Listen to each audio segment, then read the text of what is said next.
Öncelikle 8 Mart Kadınlar Günü'ne değinmek istiyorum. Bunu gerçekten kadını istismar eden gruplar sürekli 8 Mart gününde sahneye inerler. Birkaç programla bunu dile getirirler. Ama bunun sahada, bunun gerçek yaşamda karşılığının olmadığını, bunu çıkartanların bile kadınlarını bugünle veyahut buna benzer etkinliklerle kendi ideolojileri doğrultusunda kullanmaya yönelik bir amaç içinde olduklarını iddia ediyorum. Bunun en güzel örneği de bu yaşanan olayda görüyoruz. Bir yanda 8 Mart Kadınlar Günü'nü kutlama adı altında programlar yapacaksın. Kadının özgürlüğünü, kadının özgürce fikirlerini ifade etmesini ifade edeceksin. Bir yandan da özgür olarak, özgür iradesiyle bir partinin programında çıkan bir grup tesettürlü kadına saldıracaksın. Bu çok büyük bir çelişki ve çok büyük bir çirkeftir. Ama biz şunu da biliyoruz. Bizim Müslüman Kürtler olarak babalarımız, dedelerimiz ve dedelerimizin dedeleri bir örf üzerine gelmişler. Bu örfte de kadınların özel bir yeri vardır. Kadınların bu yerlerinde, özel yerlerinde kavga esnasında bile ve birçok olayda bile kadına küfürlü söz söylemek, kadına hakaret etmek, kadına saldırmak örfümüzde karşılığı olmayan bir şeydir. Bir yanda Kürtlerin örfünü savunuyorsun, savunacağım diyorsun. Bir yanda kadın haklarını savunuyorum diyeceksin. Ama bir günde bu her iki şeyi de ihlal edeceksin. Hem kadına saldırıp küfürlü söz söyleyeceksin. Hem de kadının özgür ifadesine karşı o ifadeyi baskıyla, zorbalıkla ne yapacaksın? Onu susturmaya çalışacaksın. Mahalle baskısını oluşturacaksın.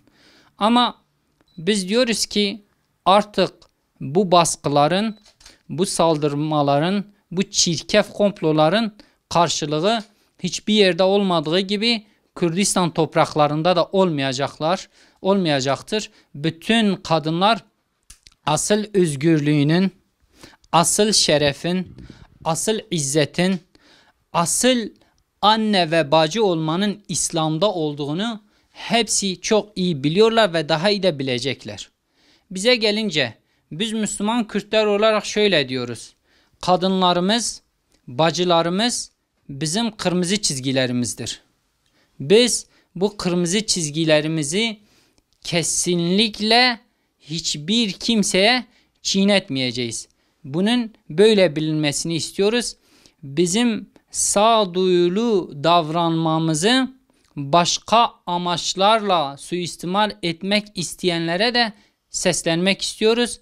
Bizim sağduyulu olmamız, sabırlı olmamız, bütün çirkefliklere karşı tepki göstermememiz anlamına gelmiyor. Bu çirkefliklere karşı biz suskun kalmayacağız ve her platformda bunu sözlü olarak dile getireceğimiz gibi böyle çirkef saldırılarda da fiili olarak cevap vermeye muktediriz. Bunu yapabilecek güçteyiz ve biz sağduyulu olmaya tekrar herkesi çağırıyoruz. Ama sağduyulu olmamızdan nemalanmak isteyenlere de cevabımız inşallah çok sert olacaktır. BDP'nin bu konuda değil, birçok konuda meytun felsefesini oynadığını görüyoruz. Yani burada bu bacılarımıza saldırı olduğu gibi bizim bölgede olan derneklerimize karşı 200'ün üzerinde kayıtlı tespitli saldırı vardır. BDP'nin bu bütün saldırılara karşı sesini çıkarmaması, biziz veya biz değiliz gibi bir açıklama gereğini duymaması dahi onun bu komplonun ve onun bu çirkef saldırıların bir parçası olduğunu gösteriyor. Bakın, Batı'da bir MHP bürosuna saldırı olduğu zaman veyahut bölgede bir MHP bürosuna saldırı olduğu zaman BDP hemen çıkıp açıklama yapabiliyoruz. Bu saldırıda bizim parti gönüllülerimizin, parti üyelerimizin hiçbir etkisi yoktur, biz değiliz diyor. Ama bizim bölgede 200'ün üzerinde derneklerimize saldırı olmuş. Şu anda 25-30'a yakın partimize saldırı olmuş. Ama buna rağmen BDP'nin hiçbir resmi açıklama yaptığını görmüyoruz.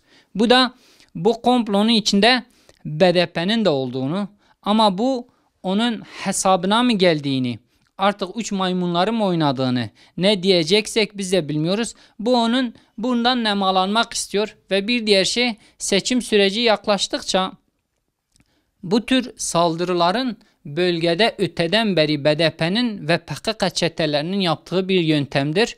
Baskılar oluşturarak, halkı korkutarak, halkı istediği amaca doğru zorla götürerek, korkutarak ve asimile etmeye çalışıyor. Bu da bunun bir parçasıdır. Seçim yaklaştıkça bunu artıracağını tahmin ediyorum.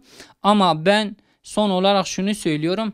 BDP'li yetkililerin de sağduyulu olmasına ve akıllarını başına almasına, bölgede oynanan oyunların farkında olmasına veyahut oynanan oyunların bir parçası olmamasına ve halkımızın da artık baskıların, zorbalığın, tehdidin bir karşılığı Kürdistan'da olmayacağına inanmasını, özgür iradelerini her yerde, her platformda ve her yerde, sokakta, caddede, esnafın yanında fikirlerini belirterek bu baskıları böylece atlatabileceğine inanıyorum.